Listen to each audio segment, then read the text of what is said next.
All right, what's up, guys? This is the OLine Film Room with AQ Shipley and myself, Jared Veldheer. We both played in the league for 12 years. We were with each other when we played for the Cardinals. AQ's a great guy, great teammate, brilliant mind. I mean, look at that head right there. How could you not be a football genius with that head? And Hell yeah. We're just breaking down OLine play, and we really like the Niners line. And so each week we go back and forth, pick out a few games that we think has good line matchups, and this one kind of piqued our interest. And what we want to do is we want to go through the openers of this game, the first 15, so to speak. We would get the first 15 the night before the game, and it would usually be your offensive coordinator's best plays that he thought would give a head start, fast start to the offense. And those are always the most fun to look at on film because we're going to get the flavor of the offense real quick. And the Niners have a brilliant offensive coordinator, offensive-minded head coach, and they do some really cool stuff. So, AQ, man, I'm excited to break this down. Any kind of first thoughts before we dive into it? Yeah, me too, man. I'm excited as well. I love this group. Obviously, starting from left to right, Trent Williams is going to be a first ballot Hall of Famer, one of the best to ever do it. You got Aaron Banks at left guard, Jake Brendel at center, Dominick Puni, number 77 at right guard, and Colton McKivitz. And last but not least, the best tight end in all of football, George Kittle. Yeah, I agree with you, man. I think the first 15 is a big deal because it's your 15 best plays that you want to kind of showcase. And the other thing that's also, I think, an important nugget is you probably want to throw a bunch of personnel groups in there and see how the defense matches you and how they defend all the different personnel groupings that you have and how you can get so many different guys incorporated into the game plan early. So let's take a look at this first one, right? All right. They start Kittle on the left. They move him to the right, right? We're going to let this thing run. Have no idea. I haven't watched any of this. They go fly motion, and this is one of their bread and butters, right? Let's rewind this from the beginning, and I'll let you take it. Yeah. So you can see Trent Williams gets the green light to let it rip here. He can run off the ball as hard and fast as he wants to. First play of the game, that's fantastic because if Diaby dips inside, Kittle's going to be able to clean that up for him. You can see Kittle even swipes the inside of Diaby as he flies by. But that lets Trent Williams roll off the ball, which he does. He widens him. Phenomenal job with that outside man reach. And then on the backside, you got McKivitz working a cutoff on big Vita Vea and does a nice job there, just running his hips, trying to push him down the field at an angle, and does a nice job doing that. Perfect. And one other little nugget here. I don't know if you guys can see this, right? But if you look outside of Trent Williams and the defensive end, you'll see a receiver come in and crack the first linebacker. Really, it's Jordan Whitehead as safety, but we can consider him a linebacker since he's in the box. But what this does, and what most people don't realize, is it allows the center and the left guard to have angles. It allows the backside to have angles, so they're not running and out leveraged by the defense. So that allows a bunch of different angles and better leverage for the offense. So you get a nice little single, and they can be heavy on that single. Now, Banks turns his shoulders and gets kind of beat over the top by the linebacker, which I don't love, but look at Brendel. Beautiful reach. Look at him get front side, wheel on it. It's over. Backside, Puni does a nice job. We call that a can opener, right? So great footwork and opens up the shoulder of Vita Vea to allow McKivitz to get up underneath and then climbs on the second level. This is a great start. McCaffrey gets 7 or 8 off the first play. Q, you played against Vita Vea in practice all the time. How difficult is it to can opener that dude? I imagine it's hard. It's very hard. And listen, he's listed at 330 pounds. He's every bit of 360, 370, and sometimes on a good day for him, 380. So very hard, impressive first play by Dominick Puni, who, by the way, is a rookie. Yeah, I love Dominick Puni. Just a little tidbit on him. I remember watching him in training camp because I just kind of would follow the headlines, and it's like Niners plugging in rookie right guard. And so I wanted to check him out, see what he was all about. And he's a tackle from Kansas, I believe.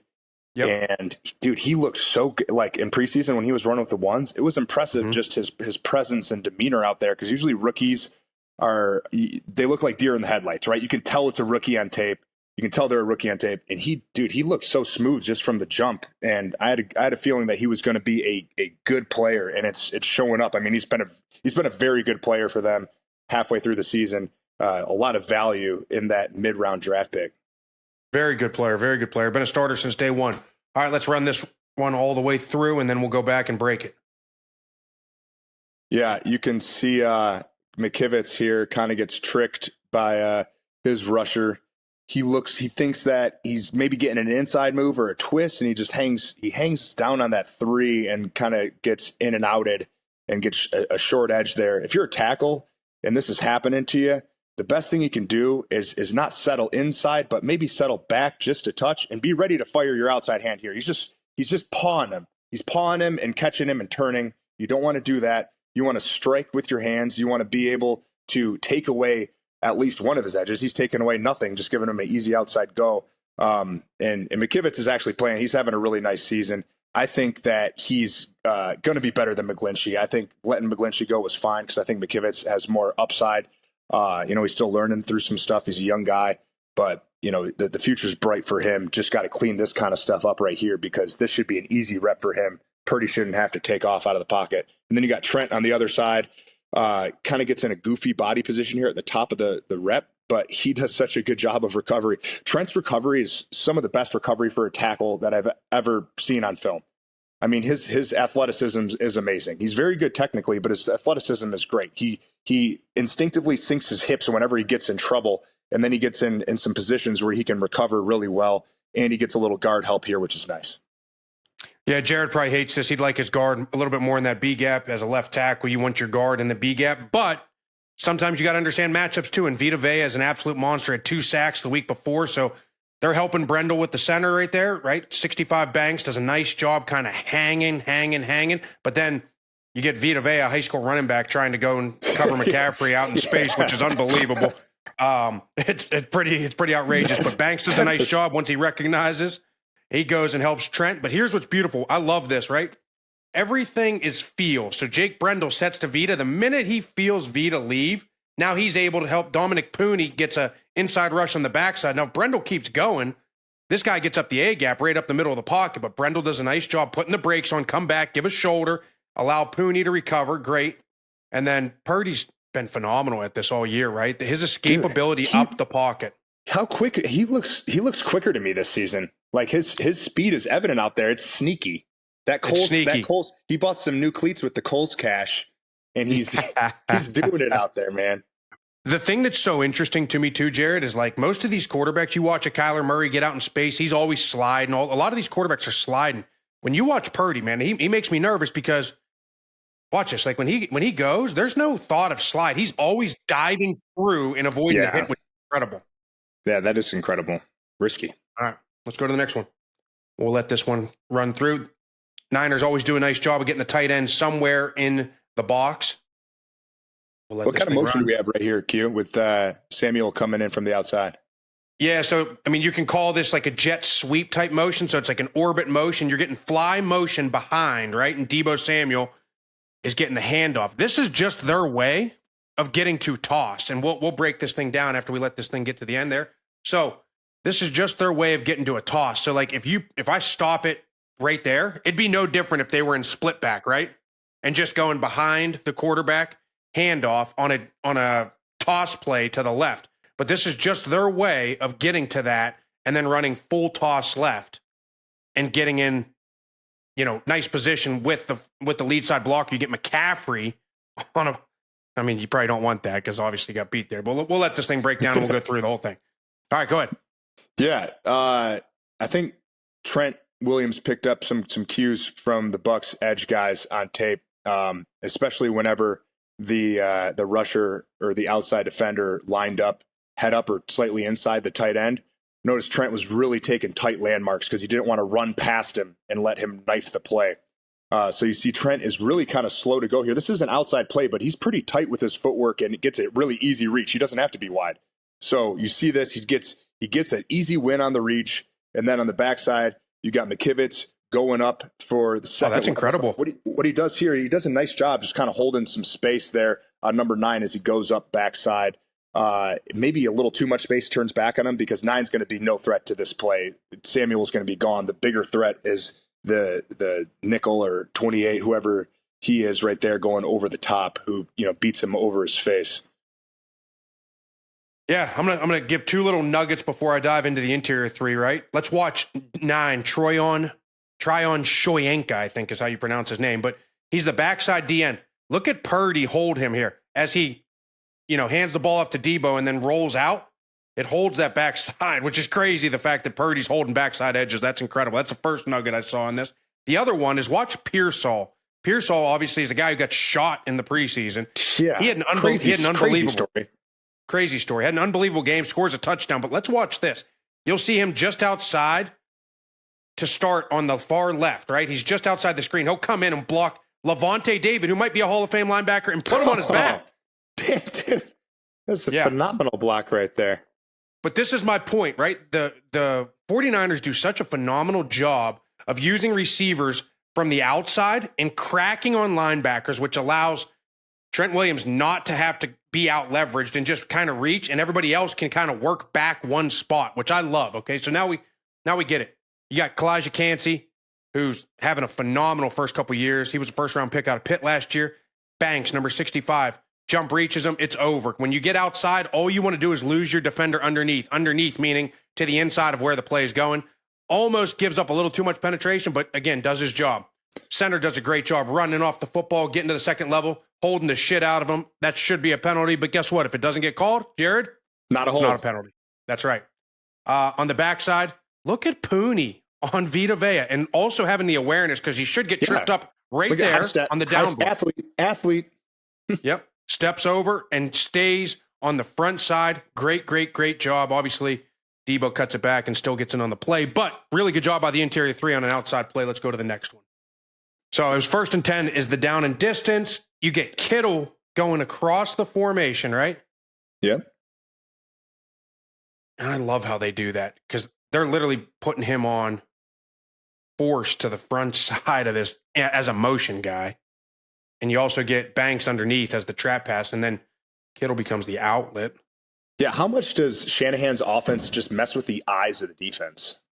Yeah, that's a great point. They do a great job. Everything you will see is some type of motion, some type of tight end going back across the formation. And the thing that I love most about what they do is their ability to interchange bodies. And when I say bodies, they can use Christian McCaffrey in the same sense that they use George Kittle. They can also use Debo Samuel, Pearsall, Jawan Jennings in the same sense that they might use a tight end. All these people are just interchangeable bodies, and they can all play the same positions. Yeah, it's impressive. And you can see that it really works. And they do such a nice job having the personnel to make them interchangeable. I mean, the front office in San Francisco has done a great job. And here it is again, Trent being very smart, being the veteran he is. He sees someone come up on the edge, so he throttles it down. He knows he's going to get inside movement, so he kicks and holds in place and then powers it down, locks up his guy there.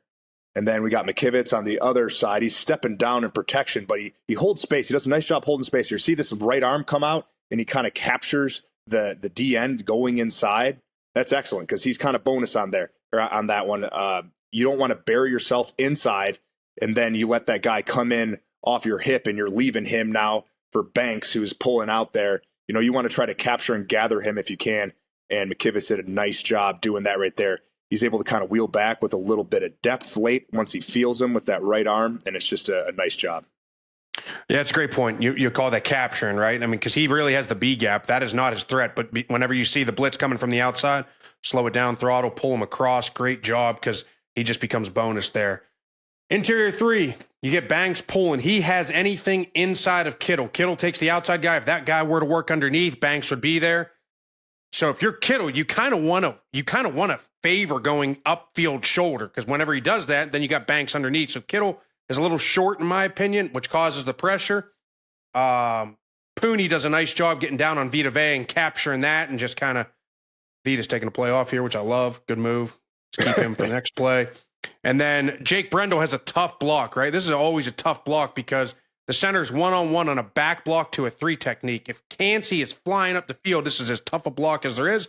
But because they're getting a blitz off the left side, he does not have to fly off the ball. He recognizes it well. Throttles, and then Cansey actually gets into coverage, and they're really dropping a couple guys out from here. So good job. Good job all around. Obviously, they get the pressure off Kittle's guy, and Purdy is doing what he's been doing all year long and creating something out of nothing. Yeah, and you'll notice Todd Bowles really has no hesitation dropping his interior lineman back in coverage, which is something that's a little unique to his philosophy. All right, so this is a unique formation to start, right? We got the tight end left, but then they stack Jennings and Pearsall on the right. You see this, Jared? This is incredible. Yeah. Then they're going to fly motion. And all that stuff is eye candy. Look what it does to 29 as soon as Pearsall flies out of there. Now he hesitates. He moves him out a gap, right? And he's trying to communicate something at the snap, which is never fantastic to do. Yeah, listen, like when you watch film, you get to see everything. Look at Kittle. False start, they don't call it, gets away with it. They're running a naked. We can kind of go out of this. Listen, as an offensive lineman, these are free plays. These are plus plays. When I say plus, if you get a minus on a naked, I don't know what you are doing, because all you're doing, they call it elephants on parade. Everybody runs left. You can run off the ball as hard as you can. If you're uncovered, take a shot. If you're covered, just run off the ball and make that guy think it's zoned to that side. We'll just go to the next one. Nakeds are free plays. Yeah, we love nakeds. Yeah, they're the best. And when you get them in the first 15, they're even better. All right, we got Kittle lined up to the left. So the strength of formation is to the left. They're running some type of slide protection here to the left. Let that run. Okay, incomplete pass, but let's break down the interior and the exterior. Go ahead, Jared. Yeah, all right, so we'll start on the left here. We got Trent, his man drops out, so he just levels back. Not much to talk on there. We got McKivitz, who almost gets beat off the snap here. Diaby did a nice job timing it up and gives him a little rip move outside, but McKivitz doesn't panic. He kind of rides that hip towards the top of the pocket, and he's able to keep him high enough, and the ball's out, so it's a non-issue. Yeah, let's go to the interior. So Banks, same thing, right? Banks is setting to his left. He kind of does a nice job. But here's the deal. This is what people don't realize. Everything is peripheral, right? You got your vision, and you're seeing things. And when you see number 9 sprint hard to the right like that, everything tells you that the blitz is coming from the right, because somebody has to cover over there because somebody's blitzing, which Levante David is clearly blitzing here. That is McCaffrey, the backs guy. But what that tells the interior is when you see that, Vita Vea across your face, now Tryon Shoyanka goes the other way. Now you can just kind of slow and level it off. That's what Trent does. That's what Banks does. Banks a free hitter. Now he can help with Trent to the left, and then Brendel does a nice job too. He sets left, sees Vita loop out, and sees the linebacker go there. Look at his eyes go back right now. He can help and get a free hitter on the nose guard, and then you push everything back. Puni can help out, and then you can almost get McCaffrey out, because once he sees Puni pass off and pick up Levante, now he can get out, and then he becomes an outlet late. But nice job all around picking up the blitz. Clearly, we've seen a lot of blitzes in the first 7 or 8 plays that we've watched so far, and that is a staple of a Todd Bowles defense. Yes, it is. AQ is now practiced against that defense on 2 different teams, but he was with us the first at my first couple of years in Arizona, and going up against a Todd Bowles defense in OTAs and training camp could be one of the most annoying things in the world. No question about it. All right, so they start off, and this is a big staple of a Kyle Shanahan run offense, and so he loves the utilization of 2 tight ends. Now, obviously, Juszczyk is a fullback, but he lines up as a tight end here. So it's a tight end, double tight end set to the left, tight end wing, sends them in motion, brings them back into the I formation, sends them to the weak side, right? You get split back, play action with guard pulling to the left, right? So we'll let this thing run, see what happens, and then we'll run it back and break it down.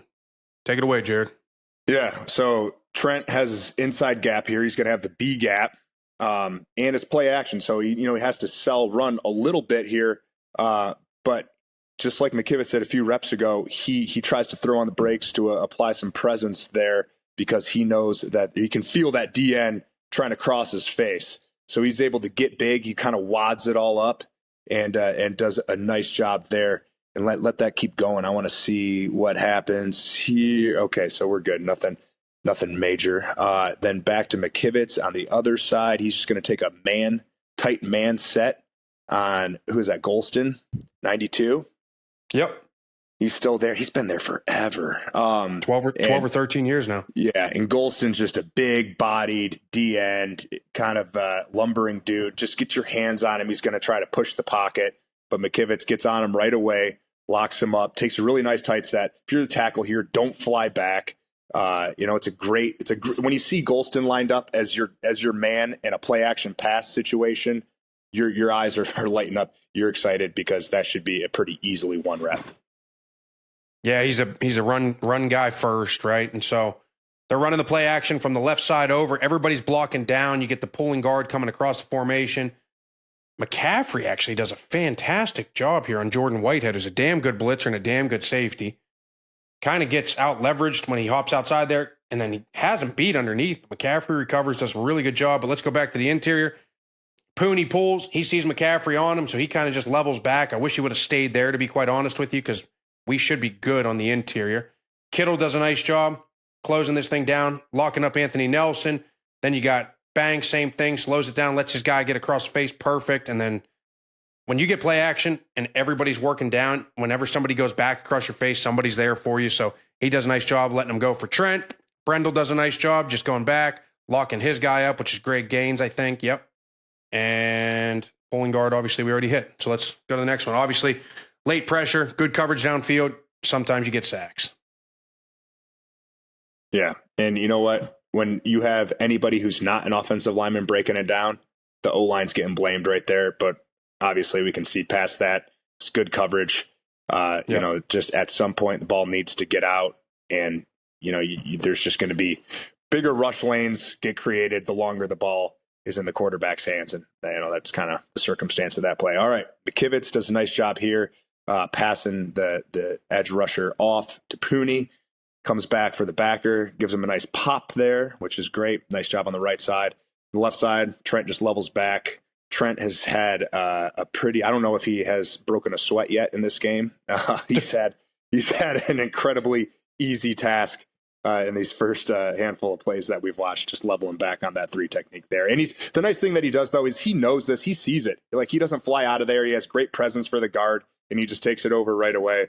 Automatic, like, he even steps inside, so he knows somehow that 98 is a non-threat there, and maybe that's because Kittle might have him in man. Kittle checks him, he's not rushing, so Kittle gets out on a route. That's probably the likely explanation there. Yeah, so this is, I mean, it looks like, I mean, this could even be a 7-man protection. I'm not sure because McCaffrey's out of there pretty quick, but he might have anything, you know, to the right side before he goes, and he realizes pretty quickly that they're only bringing one. So center goes right, 64, 77, 68. They have nose guard, defensive end to number 51. They do a great job just passing this thing off. McKivitz is very stress-free right there. Pass it off. Puni does a nice job. Boom, boom, boom. Great. Brendel does a nice job. Once that guy works back across his face, center does a great job. Watch this, Jared. I love this. So guard, you always want to keep your post foot. When somebody works back across your face as the center, flip your feet. Just keep them to that side. Good job. Just hold them off. Purdy sitting back there playing 7-on-7. Same thing on the left side, right? You get the loop out. This is what I love. Banks, quick recognition, come back, help your center out. Boom, boom. There it is. Stress-free, 7-on-7. Easy pass to McCaffrey, which he was more of a threat in the passing game than the run game yesterday. Yeah. I mean, I'm sure that's Bowles. Bowles is going to get up. I just remember getting up in the team meeting, his defensive notes, you know, were always the same. It's the same everywhere. Run the ball, stop the run. Defense thing and stop the run. But I just remember those team meeting rooms where it'd be Wednesday morning and he'd come up as D coordinator and be, got to stop the run. And, you know, it would be the same. It was comical. It's the same thing every time. And if you know Todd Bowles, he's kind of more of a soft spoken guy when he gets up in front of the team. And, you know, a great dude. I love the guy. And, you know, that's his big MO. So McCaffrey coming back, he's not going to want McCaffrey. He is not going to let McCaffrey go off on his defense the first game McCaffrey's back. That just wasn't going to happen. Yeah, I agree. So, okay, so let's just talk about this real quick before I'll let you take the tackles. So pre-snap, you see this. This is a crazy looking front, right? Like if you're an O-line and you come up and you're like, oh, this is a kind of a nightmare. So you got an underload. When Vita Vea goes from the right over to the left right there, you got a little underload. This is going to be a 7-man protection. And I kind of like this because if you put Kittle on the ball, he's very he's limited to what he can do in pass protection by putting him off the ball. Same with McCaffrey. Those guys can see and read everything out. But you get Vita Vea and 2 other bigs to the left, right? And then you get also a linebacker. So you got 4 big guys technically to the left and then 2 to the right. So as you see this, Puni and McKivitz have the guys to the right. Center, left guard, left tackle are to the left, and they'll probably, as you see Kittle's eyes, Kittle's looking to the left, and McCaffrey's probably looking to the left as well, but can have the opportunity to come back for Jordan Whitehead, number 3, who's to the right. So they can run anything out of this, and you just have to be prepared for it. But center, left guard, left tackle are 3 for 3. right guard, right tackle are 2 for 2. It's really a 5-down type look, and then you just got to see what they're going to do. They can twist, they can loop, they can drop guys out. There's a million different things, but you have to be prepared for it. Yeah, it's almost like playing a wider bear front with the nose bumped over. And, the O-line's going to take the 5 knowns, and they're looking for one-on-one matchups here on the O-line. That's right. And here's the key, too, right? You see Vita Vea lining up in a 2-eye technique, right? The reason he's lined up in a 2-eye is because he wants to put pressure on the center, get him to open up, which exactly what I said is what he did. He opens up, and then they're going to run a twist stunt to try and really screw up the center because his shoulders are turned to the sideline, and now he is fighting for his life to get back on the looper. But I'll let this thing run, and then Jared, oh, man, Trent's really good there. I'll let you talk through that. Yeah, he's sweet, and that was always a thing for tackles. If you're to that 3-man side of a load look, you're thinking twists. Like you get a lot of D-line movement in games, and so he expects that. He takes a great set. He's dragging off 98 there, and then he feels him come out, and he just traps him right away. You can see him trap, gets him off balance, almost on the ground, but locks up that rep quick. And then McKivitz on the other side takes a pretty good man set, but he's really kind of just lazy not lazy, but just his hands aren't doing anything right here. He's catching with his hands. He's in good position to strike with his right hand, but he just kind of lays it out there. And Diaby's able to get that edge easier than he should. McKivitz should make him work harder for that edge, be assertive and firm, especially with that outside hand, not just letting him get it, because that rusher wants to get that hand right there. And he's just making it easy for him. And McKivitz is making his life a whole lot harder on this play by letting that happen. And if you watch McKivitz's feet on impact, they both go back. So he softens and squeezes the pocket immediately on impact with the rusher. And if you're stronger with your hands, you'd be amazed with how much stronger your feet are with their placement. And he can keep a little more width to that pocket. Yeah, let's hit the interior. So again, what I said, it makes very hard on Brendel the minute he turns his shoulders like that. But I think Banks does a really nice job just kind of putting both hands up, setting straight back. We want to say like punt protection. I used to always say sugar, and that was like a way to tell everybody, get back, because the minute they do this, they're never going to run this from a straight rush 9 times out of 10. So you typically expect some type of twist or game out of this, and exactly what you get. You get the nose up, you get Nelson up, and then you get DN running around to the A-gap. And listen, when you get this, it's tough, but Banks makes this thing go. He does a great job on his set, allows Brendel to get just enough of Vita, allows him to pick up Vita. Brendel's able to come back. Now, he's probably beat, but look at Kittle. Kittle does a nice job just being free helper, puts a shoulder, gets him back on Brendel. So the O-line did everything they could have to make this play work. They get exactly what they want. They do a great job picking this thing up because it is a hard blitz. I can't tell if Vita gets a finger on this. Might have tipped it right there, but this should be a completion. Yeah, and then one more thing on that 3-man twist, that 3-man game. When Trent sees that, he's the guy who can start with communicating in, and just start yelling. Banks can echo it, and then that makes the center anticipate and know that he has a guy that's going to be looping over the top. So there's communication that takes place there that's helpful. And, it might not even sound like anything except just a bunch of barking, but that something's coming. No. When he starts, you're alert and that something's coming. That's right. All right, we motion into the I formation. Again, same thing. We send use check weak. And let's just watch it again. We send him weak. We put him on the edge. We get a little zone play up underneath. McCaffrey's as good as anybody at reading the cutback and gets in the backside B gap and runs and gets the, just kind of climbs in the B gap and rides the wave. Okay, so here we go again. Jared, take it away. McKivitz is going to have to cut off 90 here on the backside. He does a great job here. Look at his backside hand. Look at McKivitz's right hand and right arm. He wins with leverage up and inside. And when you get this kind of leverage on a backside cutoff, he's going to win that. He's able to apply pressure with his hips now since his hands are properly placed. Guys talk about playing with leverage, and a big part of that is winning with your hands. Because if your hands are out of whack, it's really hard to play with good leverage. But his hips are now able to leverage the defender backing on an angle, which clears space for McCaffrey. And, you could sit here and kind of nitpick and just because McCaffrey, when he cuts back, gets close to McKivitz's feet. But this is really a good cutoff by him on the backside there, getting him out of there. It was a little bit tough there for Kittle on that play. He gets He gets popped and kind of pushed back there. On the play side, let's see, we got Trent working what looks like a double. It's a double team, but then there's a double combination. So on zone plays, you got triples, which are between the play side tackle and tight end up to the second level. You got doubles, which are between the tackle and play side guard up to the second level. And then you got singles, which are between the center and the play side guard up to the second level. So this is a double, and Trent takes nice tight footwork here, not avoiding Golston, which would put Banks in a bad position. He's firm through Golston, which allows Banks to get there, and then Trent can get up to the second level. So a really good double on that play side. And it's nice to work that double instead of fanning it, because then they can be a lot stronger at the point of attack and just put use check on the EML or end man on line of scrimmage there. Yeah, that's a great point. And listen, we talked about this earlier, where they either use a receiver cracking back to allow leverage, or the other way to do it is exactly this way. You put the fullback. Anytime you have a fullback, you put the fullback front side. Now you can work everybody backside, right? Everybody gets angles on the second level. And so for this, typically if you didn't have a fullback here, everybody would be out leveraged. You would have to fan this. You would have to get 77 all the way over to 54.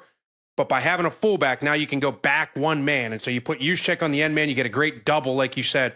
Banks does a great job fitting the inside shoulder and running through this. Look at him just run off the ball. That's what I love about a San Francisco offensive line. They just run off the ball. And 64, Brendel does a great job getting his head front side. Again, talk about leverage, get that backside shoulder through down the middle. And once you do that, you can just kind of grab the front side shoulder, fit the backside shoulder on the chest, run. 77, Puni does a nice job, tries to get a hand, but Logan Hall does a shitty job on the backside. So McKivitz does a great job just kind of reaching that. But Puni doesn't even need to get a hand on him.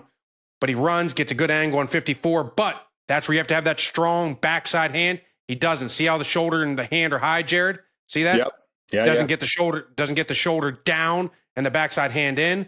Backside linebacker is able to just kind of press and play off this. And obviously him and Jordan Whitehead are able to get back in on that play. Go to the next one.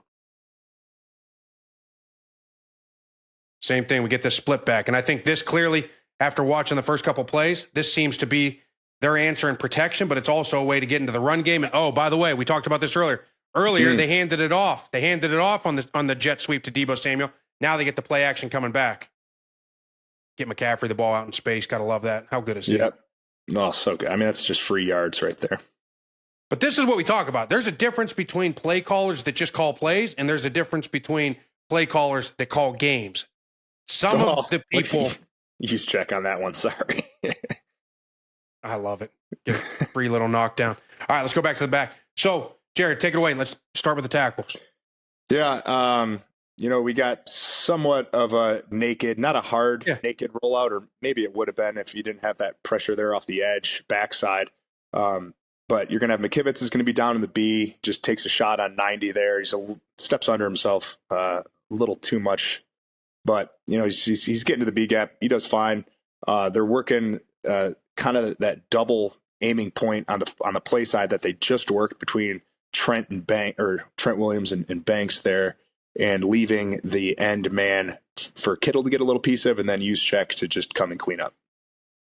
Yeah, I mean, I don't really need to talk about it. The interior threes, elephants on parade. They're just running left trying to sell this thing because they know it's a naked coming out the backside. But let's just hit a little bit more on 43, right? You see Kittle? This is called a bluff, right? He's selling like he's going to reach him front side because they showed this play earlier, right? With the handoff to Deebo and you get the jet sweep or the toss going left, right?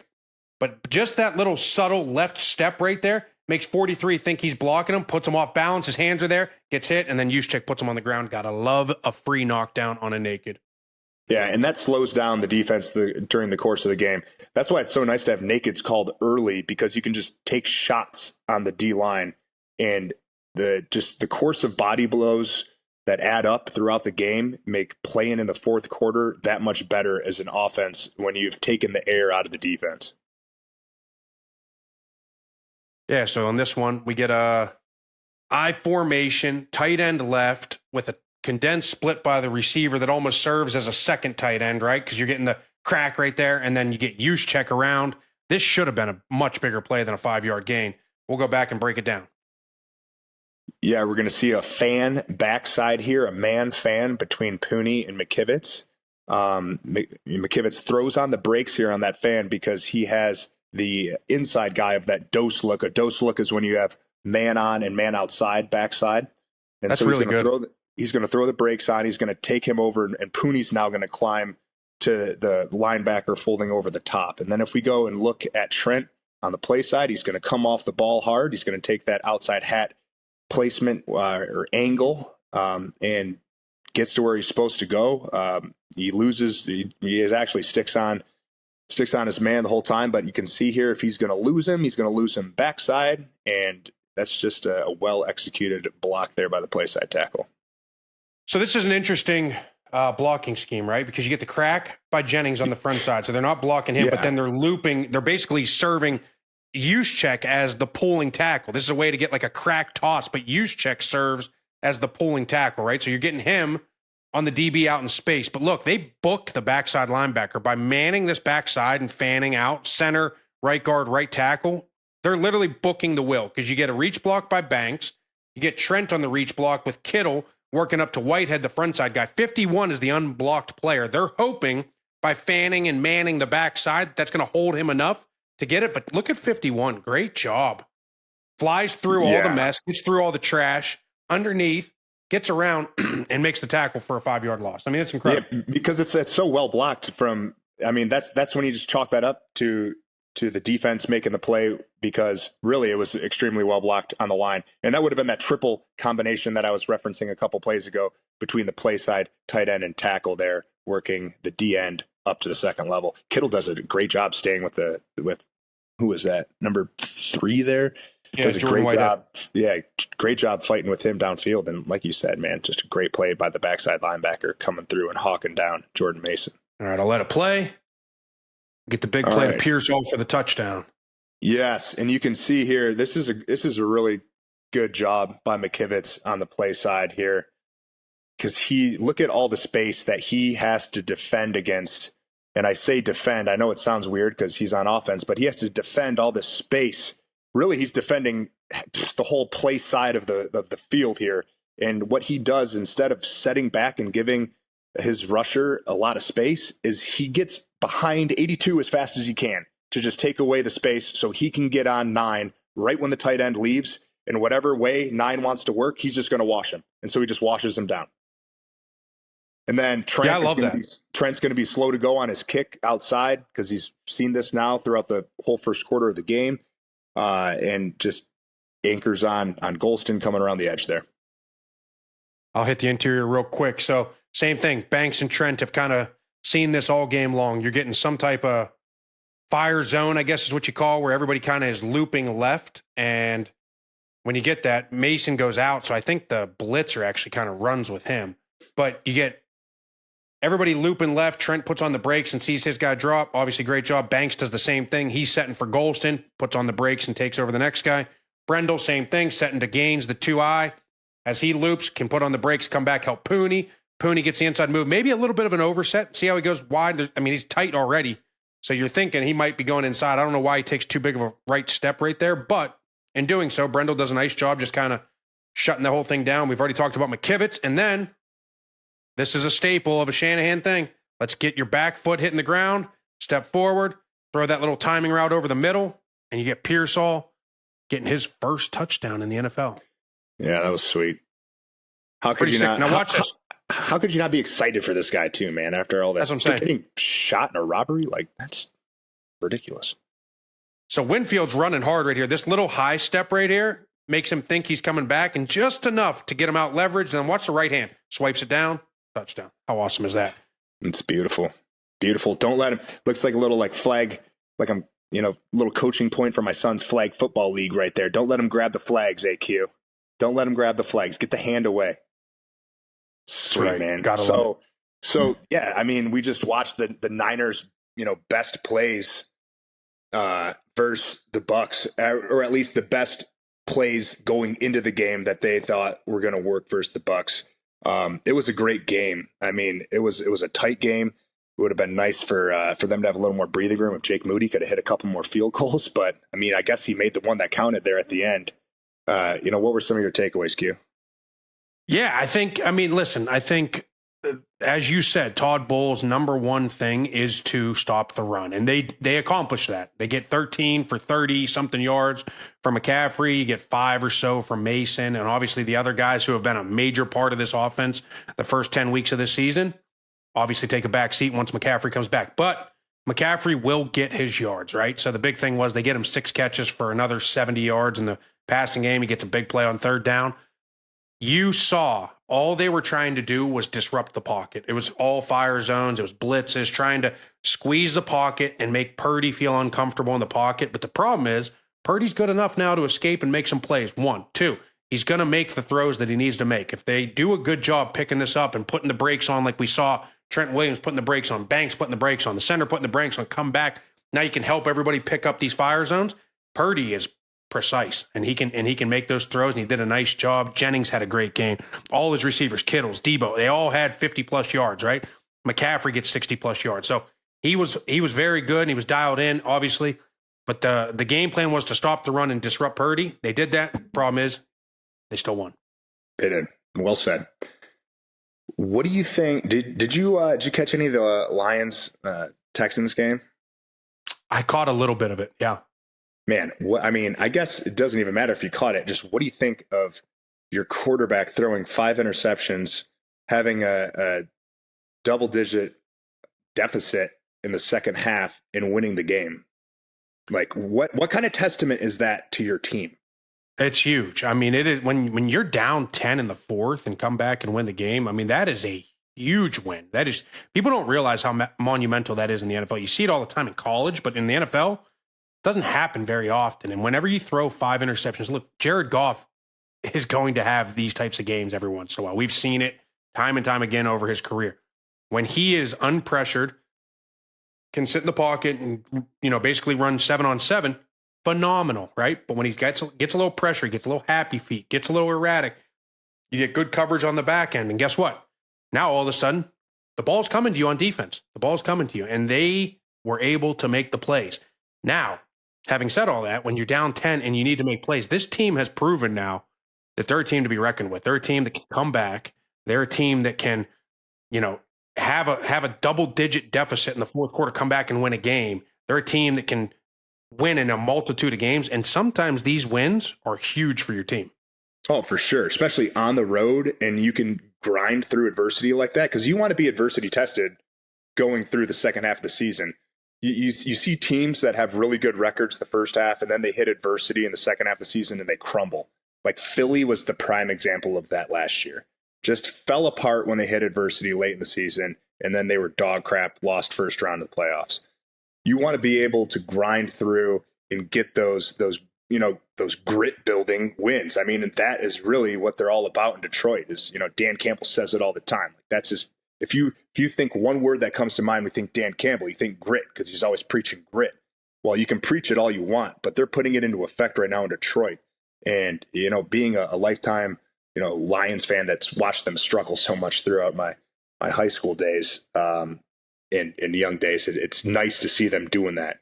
I mean, we're talking about my routine when I was finally able to drive was go get a Little Caesars hot and ready pizza and crazy bread, go eat it in the first quarter, and then I'd fall asleep in the second half and wake up and they'd get beat by 3 scores. But it was fine because it was predictable, and that was it. Yeah. But no longer is that the routine because it's a different team in Detroit.